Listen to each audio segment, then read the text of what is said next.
राम का जन्म। मंत्रीगणों तथा सेवकों ने महाराज की आज्ञानुसार श्यामकर्ण घोड़ा चतुरंगिनी सेना के साथ छुड़वा दिया।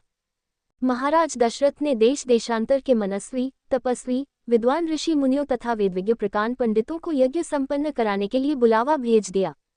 निश्चित समय आने पर समस्त अभ्यागतों के साथ महाराज दशरथ अपने गुरु वशिष्ठ जी तथा अपने परम मित्र अंग देश के अधिपति लोभपात के जामाता ऋग ऋषि को लेकर यज्ञ मंडप में पधारे। इस प्रकार महान यज्ञ का विधिवत शुभारंभ किया गया। संपूर्ण वातावरण वेदों की ऋचाओं के उच्च स्वर में पाठ से गूंजने तथा समिधा की सुगंध से महकने लगा। समस्त पंडितों, ब्राह्मणों, ऋषियों आदि को यथोचित धन धान्य व आदि भेंट करके सादर विदा करने के साथ यज्ञ की समाप्ति हुई। राजा दशरथ ने यज्ञ के प्रसाद चरा को अपने महल में ले जाकर अपनी तीनों रानियों में वितरित कर दिया। प्रसाद ग्रहण करने के परिणामस्वरूप परम पिता परमात्मा की कृपा से तीनों रानियों ने गर्भ धारण किया। जब चैत्र मास के शुक्ल पक्ष की नवमी तिथि को पुनर्वसु नक्षत्र में सूर्य, मंगल, शनि, बृहस्पति तथा शुक्र अपने अपने उच्च स्थानों में विराजमान थे, कर्क लग्न का उदय होते ही महाराज दशरथ की बड़ी रानी कौशल्या के गर्भ से एक शिशु का जन्म हुआ जो कि श्यामवर्ण, अत्यंत तेजोमय, परम कांतिवान तथा अद्भुत सौंदर्यशाली था। उस शिशु को देखने वाले ठगे से रह जाते थे। इसके पश्चात शुभ नक्षत्रों और शुभ घड़ी में महारानी कैकेयी के एक तथा तीसरी रानी सुमित्रा के 2 तेजस्वी पुत्रों का जन्म हुआ। संपूर्ण राज्य में आनंद मनाया जाने लगा।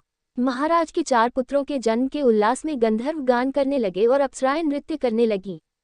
देवता अपने विमानों में बैठकर पुष्प वर्षा करने लगे। महाराज ने उन्मुक्त हस्त से राजद्वार पर आए हुए भार, चारण तथा आशीर्वाद देने वाले ब्राह्मणों और याचकों को दान दक्षिणा दी। पुरस्कार में प्रजाजनों को धन धान्य तथा दरबारियों को रत्न, आभूषण तथा उपाधियां प्रदान किया गया। चारों पुत्रों का नामकरण संस्कार महर्षि वशिष्ठ के द्वारा कराया गया तथा उनके नाम रामचंद्र, भरत, लक्ष्मण और शत्रुघ्न रखे गए।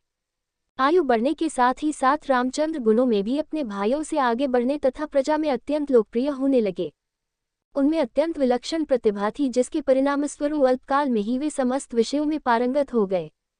उन्हें सभी प्रकार के अस्त्र शस्त्रों को चलाने तथा हाथी, घोड़े एवं सभी प्रकार के वाहनों की सवारी में उन्हें असाधारण निपुणता प्राप्त हो गई। वे निरंतर माता पिता और गुरुजनों की सेवा में लगे रहते थे। उनका अनुसरण शेष 3 भाई भी करते थे। गुरुजनों के प्रति जितनी श्रद्धा भक्ति इन चारों भाइयों में थी उतना ही उनमें परस्पर प्रेम और सौहार्द भी था। महाराज दशरथ का हृदय अपने चारों पुत्रों को देखकर गर्व और आनंद से भर उठता था।